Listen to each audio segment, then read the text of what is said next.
Kebohongan yang diulang-ulang itu yang kini kita saksikan dalam kasus Anies Baswedan.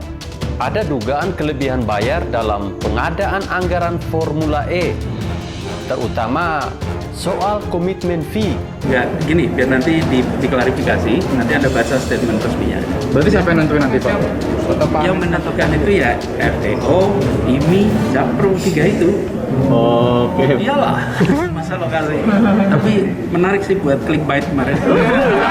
Skandal Formula E di Jakarta. Saya yakin penyidik KPK tidak akan sulit menemukan unsur pidana di dalam pelaksanaan Formula E ini. Kalau bagi pendukungnya, mungkin ini akan disebut sebagai upaya menghalangi prestasi Anies. Seandainya nanti KPK berhasil membuktikan bahwa ada korupsi di Formula E, maka citra politik Anies Baswedan akan menjadi hancur berantakan. Ini sih memang bukan kebohongan nyata, tapi tetap saja kita bisa pertanyakan kejujuran pemberian anugerah tersebut. Di mana sih letak kehebatan Anies dalam hal pertumbuhan ekonomi? Tapi toh kita paham bahwa anugerah ini memang dibuat-buat untuk menaikkan reputasi Anies. Formula E potensi rugikan negara 2,4 triliun, Ade Armando sebut Anies dihukum Tuhan karena kebodohannya.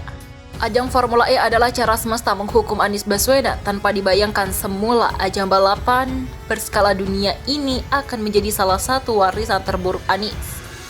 Sekarang sudah semakin terungkap bahwa proyek Anies di Jakarta ini berpotensi merugikan negara setidaknya 2,4 triliun rupiah. Itu uang semua nggak ada pasirnya. Begitulah sesal Ade Armando dalam saluran channel YouTube Logika Ade Armando. Diungkapkannya kerugian ini harus ditanggung rakyat Indonesia karena Pemprov DKI rupanya sudah menandatangani kontrak untuk menyelenggarakan acara Formula E selama 5 tahun berturut-turut dari 2020, 2024 dan Pemprov sudah menyetujuinya untuk membayar komitmen fee untuk penyelenggaraan selama 5 tahun itu. Celakanya komitmen fee kepada FEO Formula E Operation itu tidak dapat dibatalkan. Pemprov DKI sudah membayar 2 kewajiban untuk tahun 2020 dan 2021 kepada FEO sebesar kurang lebih 860 miliar rupiah. Uang itu sudah hangus meski balapan Formula E batal dilaksanakan.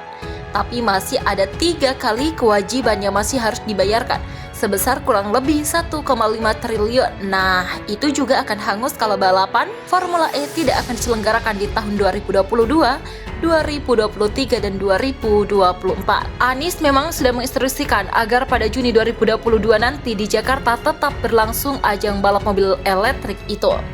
Namun dengan kondisi pandemi yang masih belum menentu, kita layak pesimistis bahwa itu akan jadi diwujudkan apalagi pada 2023 dan 2024. Anies sudah turun dan diganti oleh pejabat gubernur yang ditunjuk Mendagri PBR-nya. Lanjutnya, sangat mungkin acara itu pun akan dibatalkan.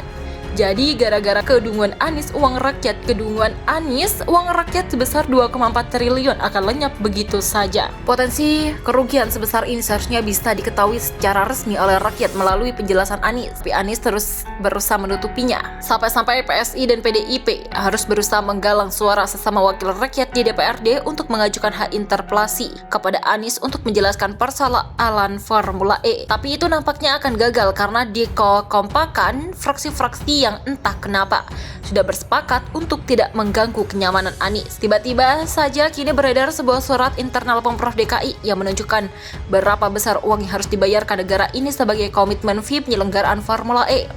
Surat ini dibocorkan entah siapa. Surat yang dikeluarkan Dinas Pemuda dan Olahraga DKI kepada Anies dituliskan pada 15 Agustus 2019 alias 2 tahun yang lalu.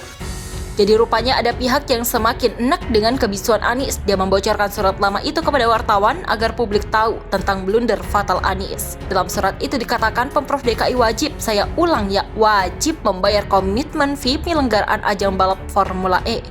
Selama 5 tahun, perincian bayaran per tahunnya tertera secara jelas. Begitulah tegasnya. Jumlah komitmen fee yang harus dibayarkan setiap tahun terus meningkat. 20 juta pound sterling untuk event pada 2020, lantas naik jadi 22 juta pound pada 2021.